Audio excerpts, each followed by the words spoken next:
بسم اللہ الرحمن الرحیم نحمدہ و نصلی علی رسولہ الکریم۔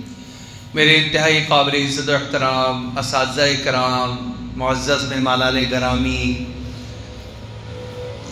یہ طالب علم، اس کے والد محترم، اس کے اعزاء و اقارب، آپ تمام حضرات آج ایک خاص مقصد کے لیے یہاں پہ اکٹھے ہوئے ہیں۔ وہ خاص مقصد کیا ہے اس کو سمجھنا چاہیے۔ مختصر سے وقت میں انشاءاللہ تعالیٰ العزیز ہم وہ آپ کے سامنے بات رکھیں گے۔ سب سے پہلی بات تو یہ ہے کہ قرآن مجید اس کائنات میں سب سے اعلیٰ ترین کائنات کا علم ہے، اس لیے کیونکہ اللہ رب العزت اس کائنات کو بنانے والے ہیں، اور اس کائنات میں سب سے اعلیٰ عرفہ ہستی اللہ رب العزت کی ذات مبارکہ ہے۔ چیزوں کی اہمیت، اشیاء کی اہمیت، کلام کی اہمیت اتنی ہی بلند ہوتی چلی جاتی ہے جتنی بڑی ذات اور ہستی سے ان کی نسبت ہوتی چلی جاتی ہے۔ مثال کے طور پر گھر میں آپ تمام بچے رہتے ہیں، کچھ باتیں میں آپ بچوں سے مخاطب ہو کر کروں گا، کچھ باتیں میں والدین سے متعلقہ کروں گا۔ آپ بچے گھر میں ہوتے ہیں تو آپ کو روز مرہ کئی ساری مثالوں سے واسطہ پڑتا ہے، میں ان میں سے ایک دو مثال دے کر بات کو سمجھاؤں گا۔ آپ گھر میں جا رہے ہیں، آپ کے سامنے استری ہوئے کپڑے پڑے ہیں، آپ وہاں سے گزرے اور آپ نے دیکھا کہ کپڑے کس کے ہیں، اور وہ استری کسی نے زمین پر ہی کیے، کوئی چیز بچھا کر چادر، اور وہیں پہ ابھی تازے تازے استری کر کے رکھے ہوئے ہیں۔ آپ وہاں سے گزرے، آپ نے دیکھا کہ کپڑے کس کے ہیں، آپ نے دیکھا کہ یہ تو میرے بھائی کے ہیں، یہ میری بہن کے ہیں، تو آپ کو ان کپڑوں کے اوپر سے گزرنے میں ذرا برابر بھی کوئی جھجک محسوس نہیں ہوگی، بلکہ بعض اوقات آپ کے گزرنے سے ان کی سلوٹ پڑ جائے گی۔ وہ کپڑے استری شدہ بڑے خوبصورت سے رکھے ہوئے وہ ایک دم اکٹھے ہو جائیں گے۔ آپ کو تب پتہ چلے گا جب آپ کا بھائی چیخے گا یا آپ کی بہن چیخے گی کہ میرے کپڑے تم نے کیوں خراب کر دیے۔ تو آپ بھی اس کو ہنستے ہوئے کہیں گے یہ جگہ رکھنے کی تو نہیں تھی، تمہیں خود سنبھالنے چاہیے تھے۔ یعنی آپ بھی وہ غلطی ماننے کے لیے تیار نہیں ہوں گے، پھر وہ ماں باپ تک شکایت لے کے جائیں گے۔ تو یہ اگر اسی کی جگہ پر آپ دیکھیں کہ آپ کے والد صاحب کے کپڑے استری ہوئے بھی ایسے ہی رکھے ہوئے ہیں، تو اب کیا ہوگا؟ اب آپ وہاں سے گزر رہے ہوں گے، آپ دیکھیں گے کہ والد صاحب کے کپڑے ہیں، تو کیا اب بھی آپ اس پر پاؤں رکھتے ہوئے اسی طرح اس کو پیروں کے نیچے دیتے ہوئے نکلیں گے یا نہیں نکلیں گے؟ نہیں نکلیں گے۔ آپ کے دل میں پہلا خیال یہ آئے گا کہ اوہو، والد صاحب نے ابھی کپڑے پہن کر جانے ہیں، یہ کپڑے والد صاحب کے ہیں، پہلے کپڑے میرے بھائی کے تھے، میری بہن کے تھے۔ ہو سکتا ہے آپ جان بوجھ کے شرارت کرتے ہوئے اس کو پیر مار کے نکل کر جائیں، لیکن یہ کپڑے کس کے ہیں؟ ان کی نسبت میرے والد صاحب کے ساتھ ہے۔ آپ اس کو اٹھائیں گے، اٹھا کے اوپر رکھ دیں گے، لیکن اگر اٹھا کے اوپر نہ بھی رکھے تو کم از کم وہ حال نہیں کریں گے جو آپ اپنے بھائی یا بہن کے کپڑوں کے ساتھ پہلے کر چکے ہوں گے۔ ایسا کیوں ہوتا ہے؟ اس لیے کہ آپ کو پتا ہے کہ پہلے والے کپڑوں کی نسبت وہ میرے بہن بھائیوں کے ساتھ ہے، ان سے میرا مذاق بھی ہے، ہنسی بھی ہے، اور آپ کو شاید یاد بھی آ جائے کہ پہلے کسی وقت میں اس نے بھی میرے کپڑوں کے ساتھ ایسا سلوک کیا تھا، تو آج تو موقع ملا ہے اس چیز کو پورا کرنے کا، لہٰذا اس موقع سے فائدہ اٹھانا چاہیے۔ لیکن جب والد صاحب کے کپڑے آپ نے دیکھے تو آپ نے کہا والد صاحب نے پہن کے جانے ہیں، کہیں گندے نہ ہو جائیں۔ ایک اور مثال آپ کو سمجھاتا ہوں، ویسے تو اس مثال سے سمجھ میں آ گئی ہے بات۔ آپ سے پانی مانگا آپ کے بھائی نے کہ جاؤ میں کھانا کھا رہا ہوں، جاؤ ذرا بھائی پانی دینا مجھے۔ تو اب آپ کی طرف سے جواب جو ہے وہ کیا ہوگا کہ بھائی خود اٹھو، خود پی لو، میرے پاس تو وقت نہیں ہے. ہوتا ہے نا روزمرہ. اور بھائی اگر چھوٹا ہے اور وہ کہے بڑے بھائی ذرا مجھے پانی لا کے دینا، تو اب تو بندہ ڈانٹتا بھی ہے کہ اچھا جناب اب میں آپ کو پانی لا کر دوں گا، چلو اٹھو بھاگو اور پانی پی لو. لیکن یہی آپ کے والد صاحب کھانا کھا رہے ہیں اور ان کو پیاس لگی ہے، انہوں نے کہا بیٹا مجھے پانی دینا، تو کیا اب آپ کا رویہ ایسا ہی ہوگا؟ نہیں، بلکہ ایسا بھی ہوگا کہ دو بیٹے ہیں تو ایک کہے گا بابا میں نے دینا ہے، دوسرا کہے گا کہ میں نے دینا ہے. کیا فرق ہے؟ فرق یہ ہے کہ وہ جو کہنے والی بات ہے نا، اس بات کی نسبت ایک تھی آپ کے بھائی کی طرف یا بہن کی طرف اور ایک تھی آپ کے والد صاحب کی طرف. تو فرق پڑتا ہے، نسبت سے فرق پڑتا ہے. اب یہاں کی مثال لے لیں، جہاں بیٹھے ہیں کہ مسجد ہے، آپ جوتے اتار کے بیٹھے ہوئے ہیں سارے، آپ جوتے کیوں نہیں پہن کے بیٹھے ہوئے؟ اس لیے کیونکہ یہ مسجد ہے. بھائی مسجد ہے تو کیا ہوا؟ آپ اپنا گھر کو بھی تو صاف رکھتے ہیں، لیکن وہاں تو جوتوں سے نہیں جاتے ہیں. نہیں، اس کی نسبت ہے میری طرف کہ وہ میرا گھر ہے، اور اس کی نسبت ہے اللہ کی طرف، یہ اللہ کا گھر ہے. تو گھر تو ایک ہی ہے، عمارت ویسی بنی ہوگی، انہی اینٹوں سے بنی ہے، اسی ریت سے بنی ہے، اسی سیمنٹ سے بنی ہے. ایسا بھی ہو سکتا ہے کہ اسی ٹھیکیدار نے بنائی ہو. اچھا اس کے اندر کی مثال ہی لے لیں. یہاں آپ ہیں جوتے بغیر پہنے بیٹھے ہیں، یہاں بالکل ساتھ واش روم بھی ہے، وہاں آپ روز جاتے ہیں، کیا وہاں پر بھی پاؤں ننگے کر کے جاتے ہیں یا جوتے پہن کے جاتے ہیں؟ وہ تو اسی پلاٹ کا حصہ ہے، اور جو بھی باہر سے دیکھتا ہے وہ کہتا ہے یہ مسجد ہے، مدرسہ ہے. لیکن آپ اسی کے بعد حصے میں جا کر جوتے پہنتے ہیں. اچھا اس کے ساتھ اب وضو خانے پر آتے ہیں تو آپ منہ میں کلی کرتے ہیں، کلی بھی وہاں پر پہنتے ہیں، ناک بھی صاف کرتے ہیں. کیا آپ یہاں پہ بیٹھ کے ناک صاف کرتے ہیں؟ کیا فرق ہے؟ اس کو کہتے ہیں بیت الخلا، اس کو کہتے ہیں بیت اللہ. یہ اللہ کا گھر ہے اور وہ خلا کی جگہ ہے، وہاں پہ آپ نے اپنے آپ کو قضائے حاجت سے فارغ کرنا ہے. ایک ہی ٹھیکیدار نے بنایا ہے، ایک ہی ریٹ پہ اینٹ آئی تھی، ایک ہی ٹائل دکان سے آئی ہے. ان چیزوں کا کوئی فرق نہیں ہے، نسبت کا فرق ہے. یہ بیت اللہ ہے، وہ بیت الخلا ہے. ایک عام بچہ ہے جس نے اسکول کی تعلیم حاصل کی، ایک یہ بچہ ہے جس نے اللہ کے کلام کو اپنے سینے میں محفوظ کر دیا. بچہ وہ بھی ہے، بچہ یہ بھی ہے.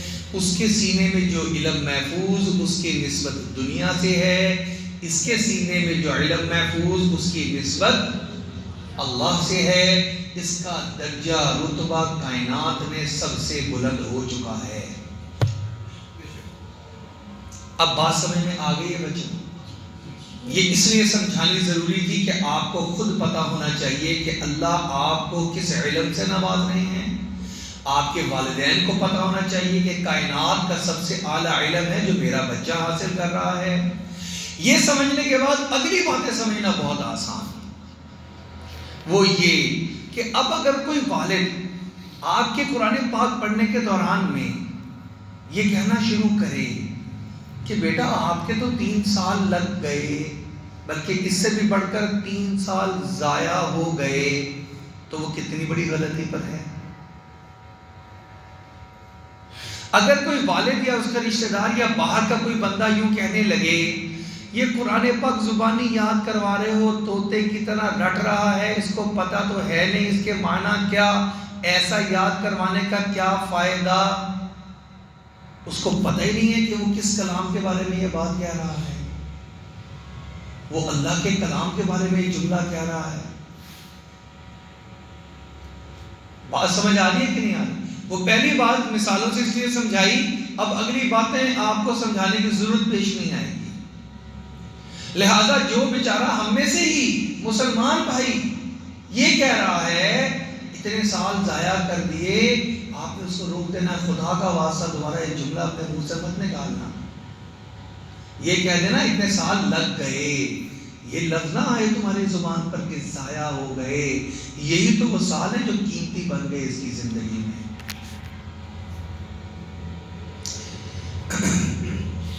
اب ایک بات تو یہ والدین سے متعلق ہے. اچھا پھر والدین کے ذہن میں کبھی یہ نہ آ جائے چھوڑنا، لینا، فیسیں ادا کرنا، سبق یاد کروانا، سبق کو سننا، گھر کے قاری صاحب لگوانا، اس کی شرارتوں کو برداشت کرنا، ایک مصیبت پڑ گئی.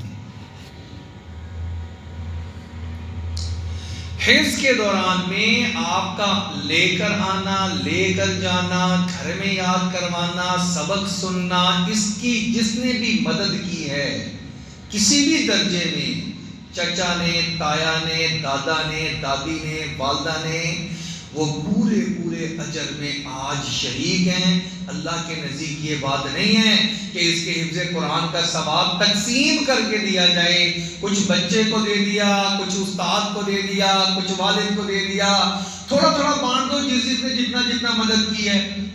اللہ کریم اور سخی ذات ہیں، جتنا اجر اس کو پورا کا پورا اس کے استاد، پورا کا پورا اس کے والد، پورا کا پورا اس کے دادا، پورا کا پورا جس نے کسی وقت میں اس کو صرف اتنا ہی شاباشی دے دی، شاباش بیٹا ہمت کرتے رہو تم حافظ بن جاؤ گے، اللہ نے پورا پورا اجر اس کے بھی نامہ اعمال میں درج فرما دیا ہے. اب آپ لوگوں سے کچھ باتیں، جب آپ کو پتہ چل گیا کہ آپ کے سینے کے اندر تو کائنات کا سب سے اعلیٰ علم محفوظ ہو گیا، تو یہ کس کی بدولت ہوا؟ اللہ نے فضل فرما دیا. اس کے لیے ظاہری سبب کون کون بنے؟ والد صاحب بنے، والدہ بنی، استاد بنا، ادارہ بنا، ماحول بنا. ان سب کا شکریہ ادا کرنا آپ کے ذمہ واجب ہو گیا. اس لیے کہ قرآن کا اصول لَإِن شَكَرْتُمْ لَأَزِيدَنَّكُمْ وَلَإِن كَفَرْتُمْ، بولو بھائی، إِنَّ عَذَابِي لَشَدِيدٌ، میری نعمتوں پر جو شکر کرے گا اس کی نعمتوں میں اضافہ کر دوں گا، اور جو ناشکرا، شکوے کرتا، شکایتیں کرتا، کھاتا بھی ہے، روتا بھی رہتا ہے، ساری زندگی روتا ہی رہے گا. ساری سواری بھی ہے، گھر بھی ہے، لیکن رونے کی عادت بھی ہے، روتا بھی رہتا، کچھ نہیں ہے، کچھ نہیں بنا، یہ نہیں ہوا، وہ نہیں ہوا، یہ مصیبت میں گھرا رہے گا ساری زندگی موت تک. اور جو یہ کہے گا اللہ تیرا شکر، میرے پاس تو کچھ بھی نہیں تھا، سائیکل بھی نہیں تھی، تو نے دنیا میں بھیجا، میں آج کہاں پہ تو نے پہنچا دیا، یا اللہ تیرا کرم، تو نے مجھے اولاد دے دی، تو نے مجھے گھر بار دیا، تو نے یہ دیکھے ذرا اپنی زندگی میں زندگی کو بدلتا ہوا کیسے اس کی نعمتوں میں اضافہ در اضافہ ہوتا چلا جاتا ہے. یہ میرا نہیں، قرآن کا وعدہ، اس کائنات کے بنانے والے رب کا وعدہ ہے ہمارے ساتھ. اچھا اب ایک عام بچہ ہے، ایک خاص بچہ ہے. خاص بچہ کون ہے جی؟ حافظ قرآن. ہر ایک انسان کے لیے قرآن مجید کے مطابق عمل کرنا لازم اور ضروری ہے، لیکن ایک حافظ قرآن بچے کے لیے گنجائش ہی نہیں ہے کہ وہ اس کلام کی مخالفت کر سکے جو اللہ نے اس کے سینے میں محفوظ کر دیا. آپ کے جب سپارے مکمل ہو رہے ہوتے ہیں تو سب گھر والے بھی خوش ہوتے ہیں. اچھا بھی کتنے رہ گئے جی؟ 28 ہو گئے. اچھا 2 پارے رہ گئے. اب کتنے ہو گئے؟ 29. 1 سپارہ رہ گیا. آپ بھی خوش ہو رہے ہوتے ہیں. اب تو میرا کتنا رہ گیا؟ باقی 1 پارہ. یعنی میرا کام مکمل ہونے میں تھوڑا سا وقت رہ گیا. میں آپ کو بتانا چاہتا ہوں کہ حفظ کر لینا یہ مت سمجھیں نہ آپ نہ والدین کہ کام مکمل ہو گیا. کام مکمل ہو گیا یہ نہیں سمجھنا، کام ابھی باقی ہے۔ ہاں یہ کہہ سکتے ہیں کہ جو ایک پورا کام ہے اس میں سے ایک حصہ، ایک سٹیپ پورا ہو گیا، الحمدللہ۔ جیسے اس کی مثال، ہم نے اگر اس چھت پہ جانا ہے، آپ اوپر کی منزل میں بھی جاتے ہوں گے، تو اوپر کی منزل میں تو پڑھائی ہو رہی ہے نہیں ہو رہی۔ ہم نے ایک ترتیب بنائی ہے کہ بچوں کا سارا وقت ضائع نہ ہو سب کا، بلکہ صرف جو منزل میں ہے صرف وہ بچے بیٹھے۔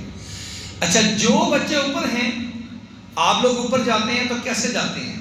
کیا آپ ایک قدم نیچے اور اگلا قدم اٹھاتے ہیں تو سیڑھی سے اوپر چلے جاتے ہیں؟ ایسا ہوتا ہے کسی بچے کے ساتھ؟ یا جب نیچے آتے ہیں تو جیسا سپر مین کو دیکھتے ہیں وہ کارٹونوں میں، وہ ایک بلڈنگ سے چھلانگ مارتا ہے دوسری بلڈنگ پہ، کبھی کسی نے اس کا تجربہ تو نہیں کیا کہ ہم بھی کر کے دیکھیں شاید ہم بھی؟ تو یہ طریقہ ہی نہیں ہے کہ آپ ایک سٹیپ پہ قدم رکھیں اور بقایا سارے کے سارے سٹیپس کو بائی پاس کر کے اوپر جا کے بیٹھ جائیں۔ ایسا نہیں ہے۔ اوپر جانے کے طریقہ یہ ہے، آپ نے ایک قدم رکھا، اب پھر دوسرا رکھیں، پھر تیسرا رکھیں، پھر چوتھا رکھیں، رکھتے چلے جائیں، آپ کو 30 سیکنڈ بھی نہیں لگیں گے، آپ اوپر کی منزل میں پہنچ جائیں گے۔ ایسے ہی ہماری جو منزل ہے، جہاں پہنچنا ہے، وہ اللہ کی رضا، اور اللہ کی رضا کی جگہ جنت ہے۔ وہاں جانے کے لیے یہ ایک قدم ہے، حفظ کرنا۔ یہ کیا ہے؟ ایک قدم ہے، ایک سٹیپ ہے۔ اگلا سٹیپ ہے حفظ، یاد رکھنا۔ اپنے والدین سے پوچھیں ذرا کہ آپ کو حافظ کیوں بنایا؟ وہ کہے کہ اس لیے کہ اللہ راضی ہو جائیں اور یہ خود بھی جنت میں جائے، اور ہم اس کے والدین، ہمیں بھی قیامت والے دن بلایا جائے اور جنت کے تاج کو لا کے ہمارے سر پہ رکھا جائے، جنت کا لباس لا کے ہمیں پہنا دیا جائے، اور اس بچے کو سفارش کا حق دیا جائے کہ تم 10 ایسے لوگوں کی سفارش کر دو جس کے لیے جہنم میں جانے کا فیصلہ ہو گیا ہے، تم کہتے جاؤ، اللہ اس کو معاف کرتے چلے جائیں گے۔ یہ ہے منزل، اللہ راضی ہو جائیں اور اللہ کی رضا کی جگہ ہے جنت، اللہ وہاں پر پہنچا دیں۔ تو یہ مت سمجھیں کہ یہ کام پورا ہو گیا، ایک قدم پورا ہو گیا۔ حفظ کرنا یہ جنت کی طرف ایک قدم ہے، حفظ یاد رکھنا یہ دوسرا سٹیپ ہے۔ اگر آپ نے یہ غلطی کھا لی کہ کام تو مکمل ہو گیا، اب قرآن پاک کو رکھ دیا جائے سنبھال کر ایک طرف، اور اب پوری کی پوری کوشش کی جائے جو سال لگ گئے ان کو کور کرنے، اور سیدھا ڈائریکٹ 8ویں میں بیٹھنے، ڈائریکٹ 9ویں میں بیٹھنے۔ اب اس کے لیے صبح اسکول جانا ہے، شام کو اکیڈمی جانا ہے، والد بھی کہہ رہے ہیں بیٹا محنت کرو، والدہ بھی کہہ رہی ہے بیٹا محنت کرو۔ 2 سال بعد میٹرک کر کے فارغ ہوئے، اس کے بعد جب قرآن کو کھول کے دیکھا تو اب تو قرآن پاک حفظ یاد رہا ہی نہیں۔ اب والد کہہ رہے ہیں حضرت کیا بتائیں، اتنی محنت کی تھی بچے کو حافظ بنانے میں، یہ کیا بن گیا، اس کو تو یاد ہی نہیں ہے، یہ ادارہ ہی اچھا نہیں تھا، یہ قاری صاحب ہی ٹھیک نہیں تھے، یہ بچہ ہی ٹھیک نہیں ہے۔ آپ معاشرے میں ذرا جا کے تلاش کریں، آپ کو ملیں گے ایسے سینکڑوں نہیں ہزاروں حفاظ جنہوں نے اور ان کے والدین نے یہ غلطی کی تھی۔ وہ سمجھ لیا تھا کہ حفظ مکمل ہوا تو کام بھی مکمل ہو گیا۔ آج 2-2 3-3 بچوں کو حافظ بنایا ایک ایک گھر میں، ان میں سے کسی ایک کو بھی قرآن مجید یاد نہیں ہے۔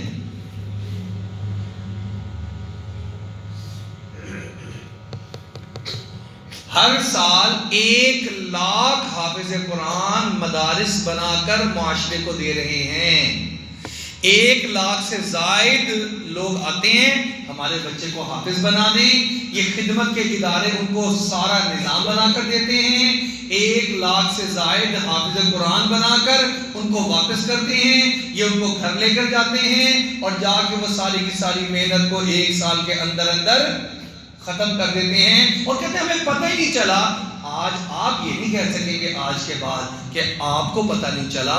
میں آپ کو بتا رہا ہوں کہ یہ کیسے ہوتا ہے. جب یہ غلطی انسان کر لے کہ کام مکمل ہو گیا, آمین ہو گئی, مبارکبادیں وصول کر لی, اب کام پورا ہو گیا ہے, تو جس نے یہ غلطی کی اس کا قرآن محفوظ نہیں رہے گا, اور جس نے یہ سمجھا کام باقی ہے, ایک قدم پورا ہوا ہے, اب اگلے قدم پہ محنت کرنی ہے, اس کا قرآن پاک ساری زندگی یاد رہے گا. لہذا بچوں کیسے بھی حالات آ جائیں, امتحان آ گئے, کچھ بھی ہو جائے, میٹرک کے آ گئے, ایف اے کے آ گئے, آپ نے قرآن مجید یاد رکھنا ہے. رکھیں گے انشاءاللہ؟ اچھا, یاد رکھنے کے لیے دو چیزیں ہیں. ایک یہ کہ روزانہ بلا ناغہ, اس میں اتوار کی چھٹی نہیں ہے. آج کل تو اتوار کی چھٹی ہے نا آپ لوگوں کو, ہے نا اتوار کی چھٹی. اس دن میں قرآن پاک پڑھتے ہیں کہ نہیں پڑھتے؟ سبق یاد کرتے ہیں؟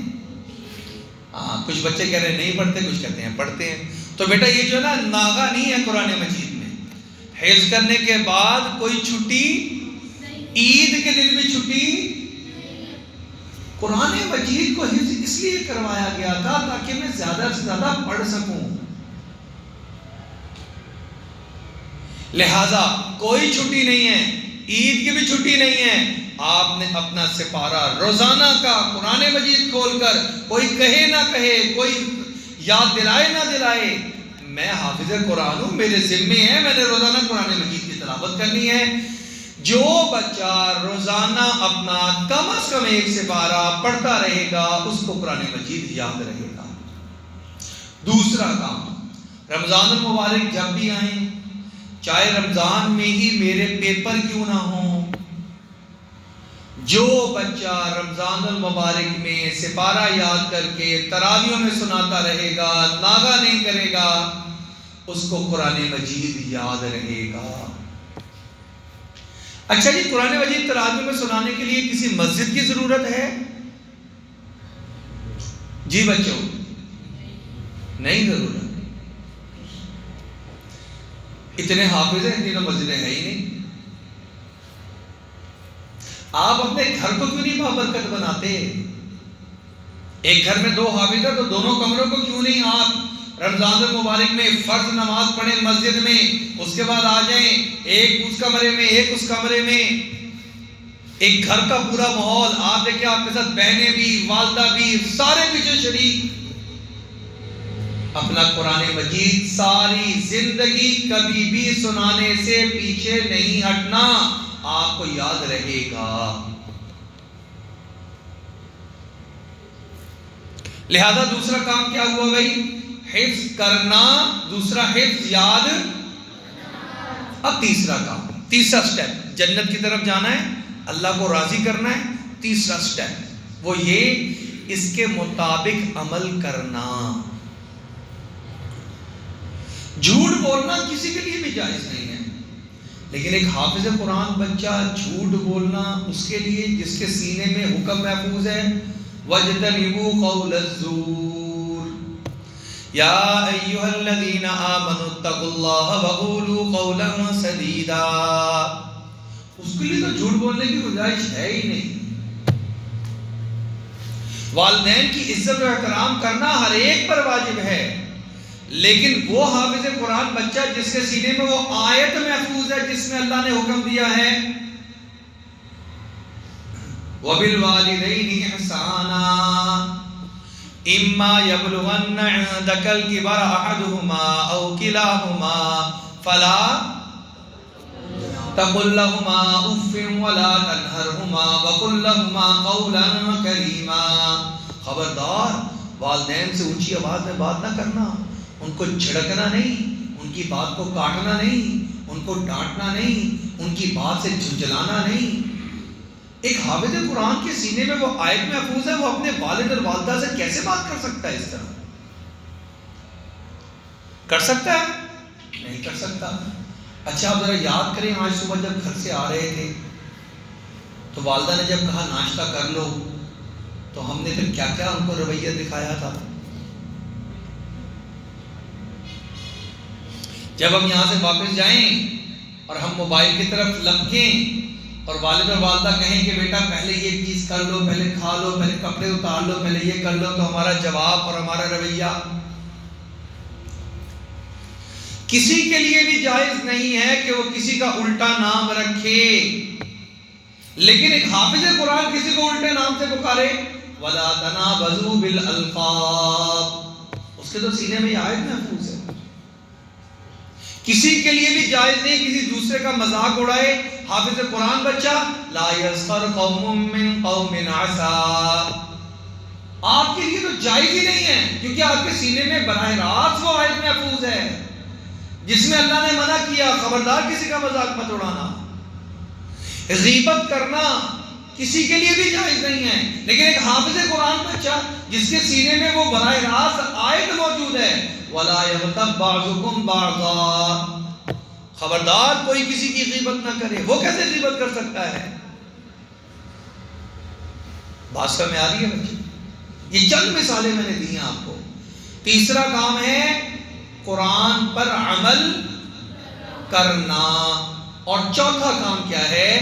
اس کو آگے پھیلانا. آپ میں سے کتنے ایسے بچے ہیں جن کے والد بھی حافظ ہیں؟ آپ میں سے کتنے بچے ہوئے ہیں جن کے والد بھی حافظ ہیں؟ ہاتھ کھڑا کریں جس کے ہیں. 1 2 3 4 5 6 بچے ہیں بس، ٹھیک ہے؟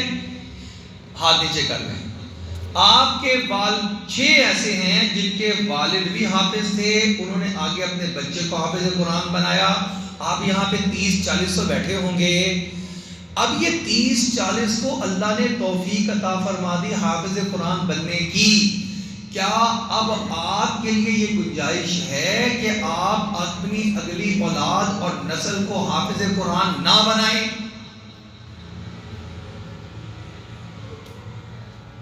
قرآن کو آگے پھیلانا، نیت اور ارادہ.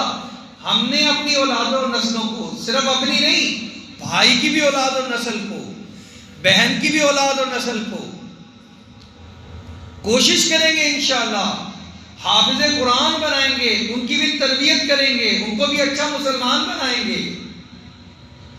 تیار ہیں اس کے لیے انشاءاللہ؟ اب آخری بات، یہ جو پھیلانا ہے اس میں ایک اور اہم چیز کیا ہے؟ دیکھیں آپ سب تو مدرس نہیں بن سکتے کہ آگے قرآن مجید کے مدرس بنیں. آپ سب تو امام بھی نہیں بنیں گے. یہ بھی ایک طریقہ ہے پھیلانے کا.